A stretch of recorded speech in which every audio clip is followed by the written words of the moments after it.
Queridos hermanos, que la paz del Señor que ha resucitado esté con todos vosotros.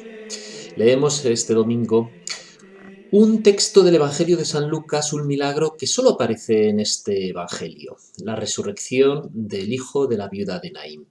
Jesús está en este pueblo, cerca de Nazaret, al norte de Israel, y se encuentra con el cortejo fúnebre que lleva a enterrar un joven, hijo de una viuda, en una situación, por tanto, bastante patética, dramática. Jesús se conmueve y le dice al joven: levántate, y se lo devuelve a su madre con vida. Bien, podríamos decir muchas cosas acerca de este texto. Desde luego se trata de uno de esos típicos textos del Evangelio de San Lucas que nos muestran el lado más misericordioso, más entrañable, más lleno de entrañas de amor. Contextos de Lucas similares como el hijo pródigo o otros textos que nos muestran este carácter de Jesús como fuente de misericordia, que nos muestran el rostro del Dios lleno de amor que se compadece de nosotros. Jesús se compadece de este joven. Podríamos seguir por esta línea argumental y descubrir en nuestra oración muchos elementos que nos ayudan a descubrir el rostro de Dios, fuente de amor. Pero a mí me llama la atención, y me gustaría compartirlo con todos ustedes, me llama la atención dos aspectos de este texto. Por una parte, el contenido de lo que sucede. Hay un difunto que resucita. ¿Qué es lo que hace Jesús? Devolver la vida a alguien que está difunto, eso es obvio. ¿Qué es lo que nos muestra Jesús? Jesús nos muestra algo más allá de lo que ha sido devolver la vida a este joven. ¿Por qué? Porque si solo fuese esto sería algo muy limitado, pues sin duda alguna, tanto el joven como su madre, como tantos millones y millones y millones de seres humanos, al final han terminado muriendo, porque somos humanos y todos morimos. Esto no es el gran don que Dios nos da, una prolongación de nuestra existencia, una prolongación temporal de nuestra existencia de criaturas. Eso no es lo que esperamos de Dios, ni lo que Dios nos consigue, sino que a través de este milagro, Dios nos muestra un signo de aquello que quiere darnos, es decir, la participación en su propia vida, la vida eterna, la resurrección, la verdadera resurrección.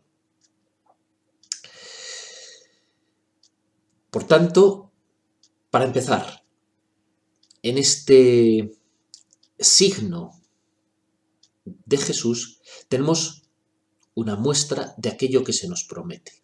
Es algo similar a lo que sucede en el Evangelio de San Juan con Lázaro. Yo soy la resurrección y la vida, dice San Juan. El que cree en mí, aunque muera, vivirá para siempre.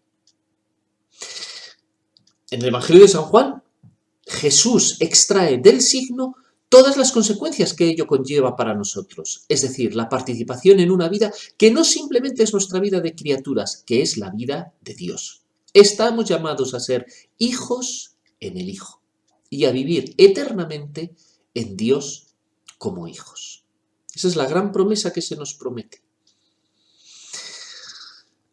Hay un segundo aspecto que creo que también es importante, es decir, la propia historicidad del hecho para comprender la verdadera dimensión de la persona de Jesús. La historicidad del hecho. Pues efectivamente, no se trata de un mito. En la antigüedad hay múltiples relatos mitológicos de personas que realizan milagros, que devuelven la vida. Aquí no se trata de un mito. Se trata de un gesto de Jesús, de un milagro de Jesús que ciertamente suscita admiración entre la gente que lo rodea. Hasta tal punto que dicen, ha surgido un gran profeta entre nosotros. Yo lo comparaba en mi interior con un ejemplo que conozco porque he tenido la oportunidad de conocerlo, que es lo que sucedió en el sur de Francia, en Lourdes.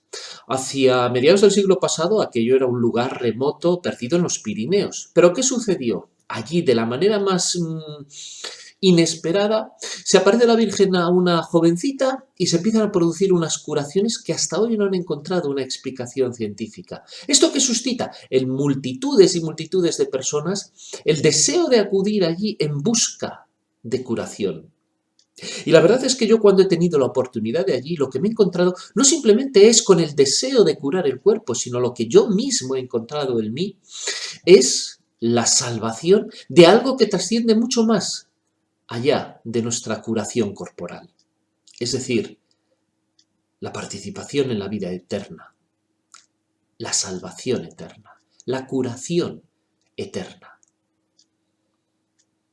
Podríamos decir lo mismo, por ejemplo, en el sur de Italia, en San Giovanni al Rotondo, lo que sucedió en torno al Padre Pío, al Santo Padre Pío.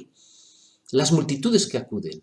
Es decir, el hecho de esta curación provocó tal notoriedad en torno a Jesús, que muchos lo siguieron por eso mismo y lo consideraron como un gran profeta, como lo había sido Elías en la antigüedad. Un gran profeta.